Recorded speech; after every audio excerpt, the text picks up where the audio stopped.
हे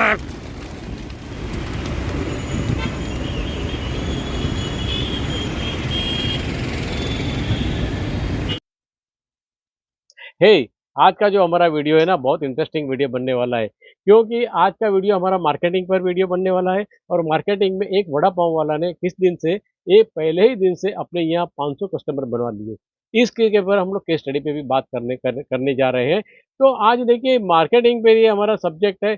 तो आप कहीं आपके फैमिली के साथ में अगर ग्रोसरी स्टोर में जाते हैं परचेसिंग करने लिए, तो आप जब परचेस करते, थोड़ा थोड़ा परचेसिंग करते, तो आपकी नज़र ना कहीं कोई कुछ अलग अलग चीज़ों पे अट्रैक्ट करती रहती है। कहीं पे लिखा होगा, किसी बिस्किट पैकेट पे लिखा होगा कि भाई 20% बिस्किट फ्री है, या आपने चाय का एक पैकेट देख लिया तो उसके पे एक टी स्पून फ्री है, और उस पर से 10% ज़्यादा भी मिल रहा है। तो ये जो सारी चीज़ें हैं ना, आपको अट्रैक्ट करती है। टूथब्रश के पास आप जाएँगे, तो टूथब्रश बोलेगा मेरे मैं 3 हूँ, लेकिन 2 साथ में एक्स्ट्रा मिलेगा। तो आपका वहीं पे भी वो आपका जो माइंड है वहीं अट्रैक्ट होता है।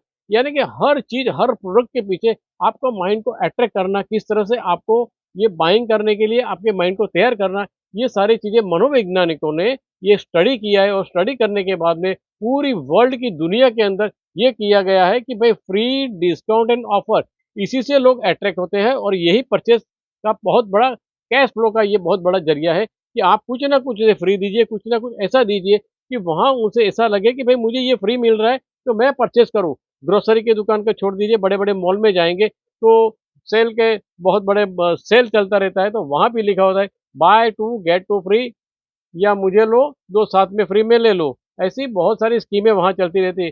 किसी भी जगह जाओ, अगर शूज़ के अंदर चले लेने चले जाओ, तो वहाँ पे लिखा होगा 40% डिस्काउंट, 60% डिस्काउंट, 70% डिस्काउंट। तो आप वहाँ लेने के लिए अट्रैक्ट हो जाते हैं कि भाई मैं ये शूज़ ले लूँ, आज मुझे 70% डिस्काउंट में मिल रहा है। ग्रोसरी स्टोर हो, या फिर आप देख लीजिए, ये किसी भी जगह पे आप जाइए, आपको हर जगह मिले। अगर इंटरनेशनल फ्लाइट के अंदर कोई ऑफ़र आता है आपके अंदर, तो लिखा होगा कि भाई हार्ड ड्रिंक्स हम आज आपको फ्री फ्री देंगे। तो वो भी एक अट्रैक्शन हो जाता है।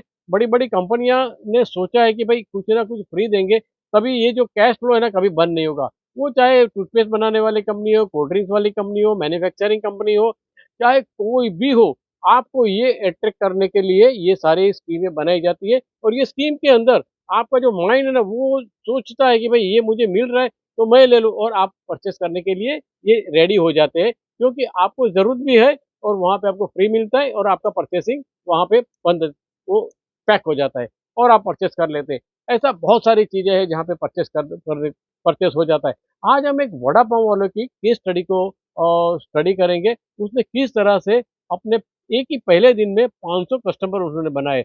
ऐसे कस्टमर बनाना बहुत मुश्किल होता है, लेकिन चलिए मैं आप लोगों को उसकी केस स्टडी सुनाता हूँ। उसके पहले मैं कहता हूँ, हे गाइस, क्या हाल है सभी का? I hope you are all good. मैं हूँ सुरेश, तो welcome back to my video. तो शुरू करते हैं। वड़ा पाव वाले ने सोचा कि भाई पहले दिन से मेरे पास किस तरह से 500 कस्टमर आने जाए, या तो 1000 कस्टमर मेरे पास आ जाए।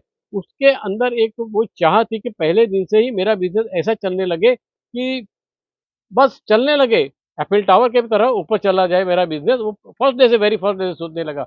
उसने सोचा कि मैं अगर ये वड़ा पाव का बिज़नेस कर रहा हूँ, वड़ा पाव तो आप सब लोग जानते होंगे कि बम्बई की बहुत फेमस ही प्रोडक्ट है, और आजकल अपने पूरे इंडिया के अंदर वो छाई हुई है। तो वो वड़ा पाव बनाने वाला ने सोचा कि मैं पहले से ऐसा कुछ करूँ कि जिससे मेरे पास आने वाले कस्टमर को मैं हर हमेश मेरे पास आता रहे, हर दिन मेरे पास आता रहे, और जब भी उसे वड़ा पाव खाने का दिल करे तो वो मेरे पास ही आए। उसने क्या करा, उसने करा कि चलो भाई एक काम करता हूँ। उसके दिमाग में कुछ ऐसा चल रहा था आइडिया, कि एक ऐसा आइडिया मुझे दिमाग में क्लिक हो जाए कि जिससे मैं ये आइडिया अगर रखूँ, तो वड़ा पाव की मेरी जो बिज़नेस है वो धूम-धमाके से चलना लग जाए। तो वो सोचने लगा, क्या करूँ? फिर उसके दिमाग में एक स्पार्क हुआ, एक आइडिया आ गया। उसने सोचा कि हाँ, चलो ये आइडिया मैं लगा देता हूँ। वो सीधा गया प्रिंटिंग प्रेस वाले के पास में, और उसने कहा कि भाई मेरे से एक कूपन बनवा दो, और वो कूपन पे लिखो कि वैलिडिटी 7 डेज़ की वैलिडिटी उसने डाल दी पहले तो।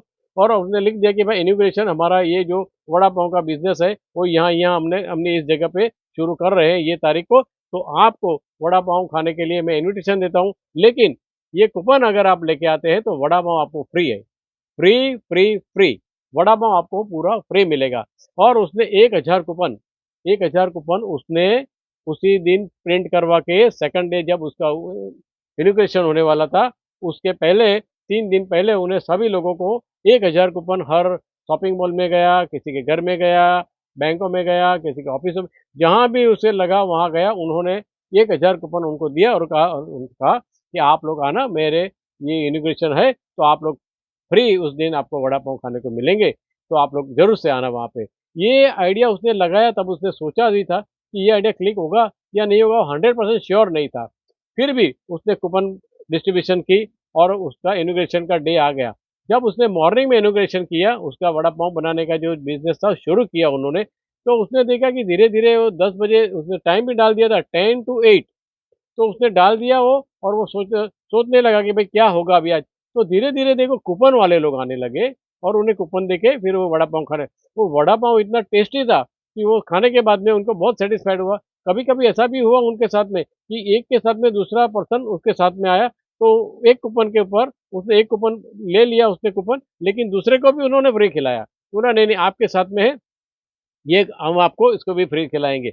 इस तरह से उसके सारे दिन के अंदर कितने कस्टमर आए? बिलीव 700 कस्टमर उस दिन उसके पास में आए, 700 कस्टमर्स आए और 700 कस्टमर कूपन लेके आए, फ्री खाने के लिए आए। यानी कि 700 जनों का उन्होंने वड़ा पाव बनाया, उसके साथ में उसे 50-100 वड़ा पाव, जो-जो पर्सन उसके साथ में आता था, उस कस्टमर के साथ में जो आता था, उसे उन्होंने फ्री में वड़ा पाव दिया। तो उसका उस दिन का बिज़नेस जो इवनिंग को जब उन्होंने 8 बजे क्लोज़ किया, तो उसका 700 वड़ा पाव का बिज़नेस हुआ था। एक भी पैसा उन्होंने कैश फ्लो, एक भी पैसा उसके पास आया नहीं था।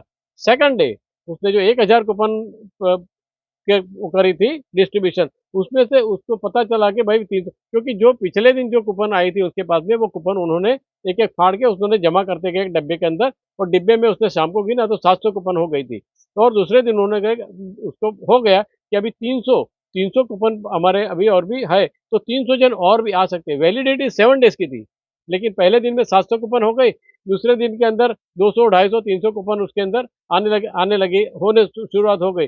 अब थोड़ी-सी कूपन बाकी रह गए थे। सेकंड डे में क्या हुआ? सेकंड डे में जो उसका 300 कूपन था, उसमें से जितनी कूपन आई उतनी आई, लेकिन उसके ऊपर उसके वड़ा पाव का बिज़नेस हुआ, 700 वड़ा पाव का बिज़नेस हुआ। 700 वड़ा पाव का जो बिज़नेस हुआ उसका, उसके अंदर उसको क्या मिला? उसके अंदर उसको 400, 500 जो वड़ा पाव है, उसका ₹10 के हिसाब से ₹5000 उसका कैश फ्लो हुआ उस दिन। उस दिन कैश फ्लो भी हुआ, क्योंकि जो पिछले दिन भी जो खा के गए थे, उन्होंने जाके अपने फैमिली से कहा कि ऐसे-ऐसे वड़ा पाव है, बहुत अच्छा वड़ा पाव है। तो उनका फैमिली ने उनसे कहा कि भई तो हमको भी खिलाओ। तो सेकंड डे में जो वड़ा पाव वो लोग लेने आए, पार्सल लेने के लिए आए, तो उनका बिज़नेस भी उ उसी से हो गया, वो कैश फ्लो उसके पास में आ गया।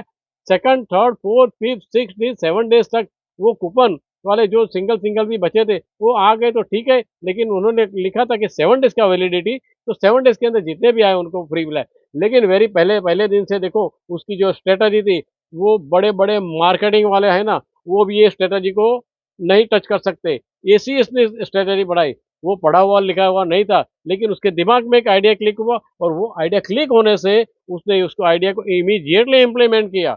इमीडिएटली इम्प्लीमेंट किया, उसका रिज़ल्ट उसको क्या मिला?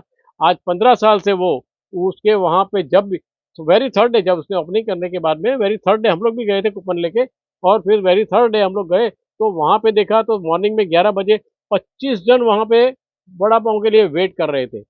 थिंक 25 जन, यानी कि पहले दिन से 700, दूसरे दिन में फिर 500-700, और थर्ड डे में जाओ तो अभी कूपन वाले तो बहुत कम हो गए थे, लेकिन उसका बिज़नेस चल पड़ा था वहीं से। ये जो स्कीम है, ये स्कीम से लोग अट्रैक्ट होते, फ्री में खाने के लिए मिल गया और उसका बिज़नेस चल गया। 15 साल तक वहाँ जहाँ प वहाँ रहा वहाँ तक उसके वहाँ ये वड़ा पाव खाने के लिए और उसके पार्सल लेने के लिए लंबी लाइन लगी रहती थी हमेशा। तो ऐसा भी होता था कभी-कभी कि जो ऑफ़िसेज़ होते हैं, बैंक्स होते हैं, वो लोग पार्टी करते थे ना, तो पार्टी के अंदर 25-50, 100-100 वड़ा पाव का उसका पार्सल का ऑर्डर भी रहता था। यानी कि उसका बिज़नेस वेरी फर्स्ट डे से उसने जो आइडिया लगाया, उसके अंदर जो दिमाग में अंदर एक क्लिक हो गई, वो क्लिक करी और वो उसका बिज़नेस ऊपर लेके गया। आप सभी लोगों से भी मैं ऐसा कहूँगा कि अगर आप लोगों का बिज़नेस भी ऐसा नहीं चल रहा है, तो ऐसा कोई भी आइडिया आपके दिमाग में अगर क्लिक होता है, तो उसे इम्प्लीमेंट करने के लिए 1 सेकंड भी मत सोचना, इमीडिएटली उसको इम्प्लीमेंट कर देना। देखना आपका जो बिज़नेस है ना, वो नीचे से लेके एफिल टावर तक की हाइट को कहाँ से कहाँ पहुँच जाएगा। ये वीडियो बनाने का मकसद मेरा खाली इतना है कि अगर ये बिज़नेस के अंदर मैंने 2 चीज़ आपको कर रहा हूँ, एक तो बिज़नेस का आइडिया भी है और बिज़नेस का प्रोडक्ट भी है। ये दोनों चीज़ आप इसमें से क्या ले सकते हैं, ये आप लोगों पर निर्भर करता हूँ। लेकिन वीडियो बहुत ज़्यादा लंबा ना हो जाए, आज थोड़ा वीडियो लंबा हो गया है, लेकिन ये जो मार्केट की स्ट्रैटेजी है ना, तो बहुत काम करेगी, आप लोगों के लिए काम करेगी, मैं भी है तो मेरे लिए भी ये स्ट्रेटेजी काम करती है। तो मैं भी ऐसा ही कुछ करता हूँ। वीडियो अगर पसंद आया है तो लाइक करना, शेयर करना और सब्सक्राइब के बटन के पे जो भी जो करना है करना, लेकिन सब्सक्राइब बटन दबा देना जरूर। It is a hit. I think आप सभी लोग को वीडियो पसंद आया है। तो वीडियो यही खत्म करता हूँ। नेक्स्ट वीडियो के अंदर मिलते हैं। Bye bye, Tata.